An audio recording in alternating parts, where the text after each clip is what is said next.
तो आज हम देखने वाले हैं रामलीला फिल्म का गाना लाल इश्क। हमारे पास गाने के बोल हैं और थोड़ी जानकारी भी, जैसे गायक अरिजीत सिंह, संगीत संजय लीला भंसाली का है और बोल सिद्धार्थ गर्मा के हैं। हमारा मकसद है कि इन बोलों में जो इश्क के अलग अलग, कभी कभी उलझे हुए से पहलू हैं, उनको जरा समझा जाए। तो शुरू करें? हाँ बिल्कुल। और देखिए, सबसे पहले जो बात ध्यान खींचती है वो है कि इश्क को कैसे कैसे नाम दिए गए हैं। लाल इश्क, मलाल इश्क, ऐब इश्क, बैर इश्क।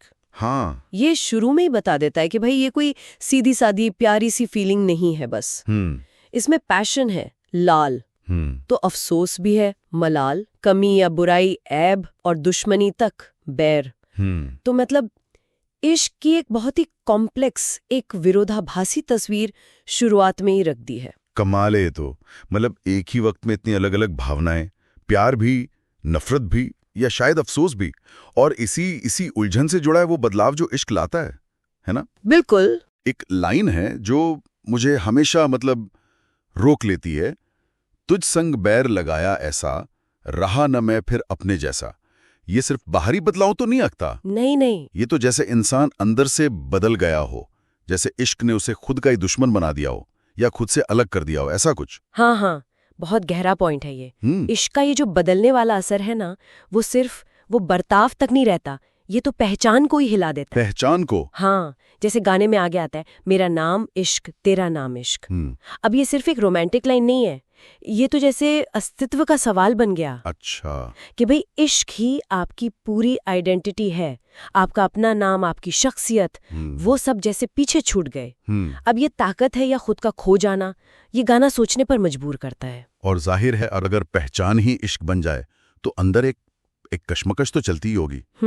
मुझे वो लाइनें याद आ रही हैं जहां चुनने की बात है, अपना नाम बदल दूं या तेरा नाम छुपा लूं, या छोड़ के सारी आग में वैराग उठा लूं। हाँ। ये तो इश्क में त्याग और जो दुविधा होती है उसकी इंतहा है। सबको छोड़ देना या पहचान छुपाना पड़े, ये दिखाता है कि ये इश्क कितना मुश्किल है। बिल्कुल, ये अंदर का जो संघर्ष है वो इश्क की शिद्दत को दिखाता है।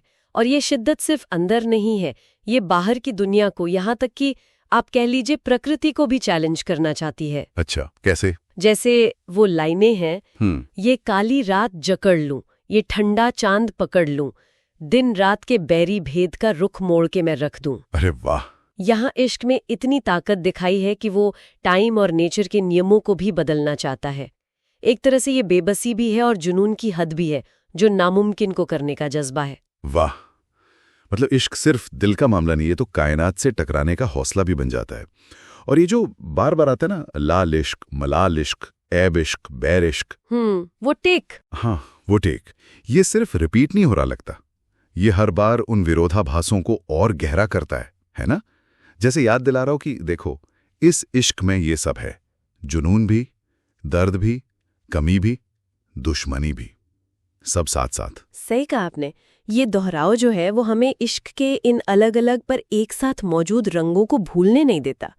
ये गाना इश्क की वो परत खोलता है जिसे अक्सर हम नजरअंदाज कर देते हैं। उसका अंधेरा पहलू, मुश्किल पहलू, दर्द वाला पहलू। तो कुल मिलाकर देखें तो लाल इश्क के बोल हमें यही दिखाते हैं कि इश्क कितना मल्टी डायमेंशनल, कितना विरोधाभासी हो सकता है। हाँ, ये सिर्फ खुशियां मिलन नहीं है, इसमें जुनून है, अफसोस है, कमी है, दुश्मनी है, पहचान बदल रही है, त्याग है, और यहां तक कि कायनात को चुनौती देने का जज्बा भी है। बिल्कुल। और ये हमें सवाल के साथ छोड़ जाता है कि क्या गहरे इश्क का नेचर ही ऐसा होता है? क्या उसमें हमेशा ये कश्मकश, ये संघर्ष, ये विरोधाभास मौजूद रहते हैं? क्या जुनून और पीड़ा जैसा इन बोलों में है, वो वाकई एक ही सिक्के के दो पहलू हैं? सोचने वाली बात है। हाँ, इस पे सोचना काफी दिलचस्प रहेगा।